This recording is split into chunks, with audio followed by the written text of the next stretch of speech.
We haven't seen anything cause this much worldwide fear in a really long time. But even though there is so much fear, we still don't know if this is going to evolve into the next great global pandemic that kills millions of people or not. I wish that I had a definitive answer for you. At this point we do know that the number of confirmed cases outside of China continues to rise at a very alarming rate, and we also know that this virus is about 34 times more deadly than the flu according to the latest numbers. But in order for it to kill millions of people, a substantial percentage of the global population would have to be infected, and we don't know if that is actually going to happen. But in major cities around the globe where there has been an eruption of COVID-19 cases, we are seeing severe disruptions in normal activity. For example, now that several coronavirus deaths have been reported in the area, the lack of tourists has turned downtown Seattle into a ghost town. In Seattle, bracing for the coronavirus also means preparing for what could be a devastating economic impact. Business owners and residents have already seen a drop-off in tourists in areas of the city that heavily depend on foot traffic. It's like a ghost town. Francisco said about the famous Pike Place Market where she has her shop. If you have ever been to Pike Place Market, then you know that it is normally bustling with activity. But now virtually everyone wants to stay away, and you can't exactly blame them. With this virus on the loose, I wouldn't want to venture down there either. Seattle Mayor Jenny Durkan has already declared a state of emergency, and this will give her the power to cancel a wide range of public events.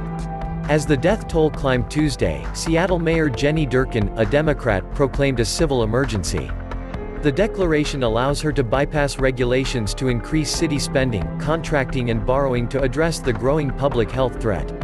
It will also allow her office to close facilities and cancel events to prevent the virus from spreading further.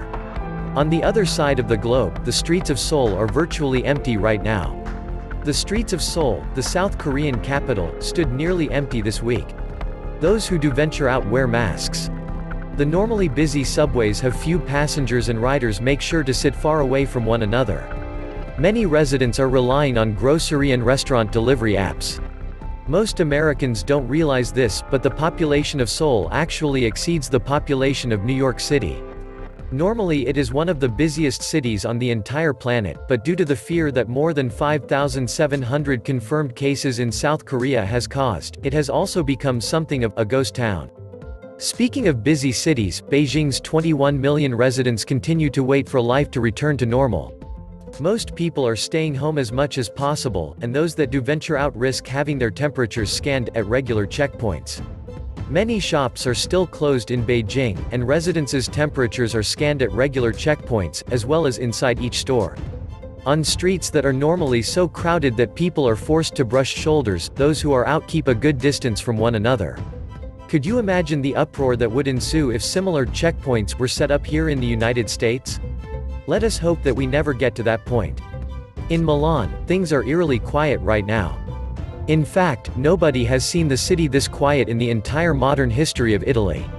In Milan, Italy's business capital and the center of the country's outbreak, restaurants, bars and train stations are much less crowded than normal. The usually teeming Piazza del Duomo, home to the city's cathedral and lined with shops and bars, was almost empty at points Monday. Italian authorities are absolutely desperate to get this outbreak under control, and so they are implementing pretty extreme measures. Incredibly, that even includes banning fans from all sporting events until April 3rd. The Italian government have taken drastic measures to help prevent the outbreak of coronavirus by closing all sport events to fans throughout the entire country until April 3rd. Italy has been the worst-hit European country from the coronavirus, with 107 deaths so far. It is nice that they have set a deadline, but what are they going to do if we get to April 3rd and this outbreak has gotten even worse? Could it be possible that Italian fans will not be able to attend sporting events for the foreseeable future? And will other Western countries soon follow suit? Our lives could be about to change in ways that we couldn't even imagine just a few weeks ago. In the UK, residents are being warned that they may soon have to put their lives on hold for 3 months. Britons could be forced to put their lives on hold for 3 months under a battle plan to combat coronavirus amid warnings today that the deadly disease could incapacitate a fifth of the UK's workforce. Boris Johnson today set out the government's blueprint to deal with a mass outbreak of the bug that includes a raft of socially and economically costly contingency moves as a last resort. Could you put your life on hold for 3 months? Of course, most major pandemics last longer than just 3 months. In fact, the Spanish flu pandemic lasted for 3 years and it killed tens of millions of people. Hopefully this outbreak will not be anything like that.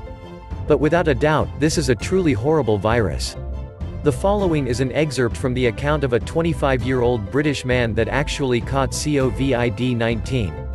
Day 12, I've had a relapse. Just as I thought the flu was getting better, it has come back with a vengeance. My breathing is labored. Just getting up and going to the bathroom leaves me panting and exhausted. I'm sweating, burning up, dizzy and shivering. The television is on but I can't make sense of it. This is a nightmare. By the afternoon, I feel like I am suffocating. I have never been this ill in my life. I can't take more than sips of air and, when I breathe out, my lungs sound like a paper bag being crumpled up. This isn't right. I need to see a doctor. But if I call the emergency services, I'll have to pay for the ambulance call out myself. That's going to cost a fortune. I'm ill, but I don't think I'm dying, am I? I certainly do not want to experience that, and I am sure that you do not want to either. Coming into this year, I warned about what was ahead, but I definitely did not anticipate that we could potentially be facing a full-blown global pandemic by early March. COVID-19 could change everything. I know that many are attempting to downplay the severity of this virus, and that is a huge mistake. For the foreseeable future, the entire globe is going to be gripped by fear of this virus, and that has very serious implications for all of us. Tell me pretty lies, look me in the face, tell me that you love me, even if it's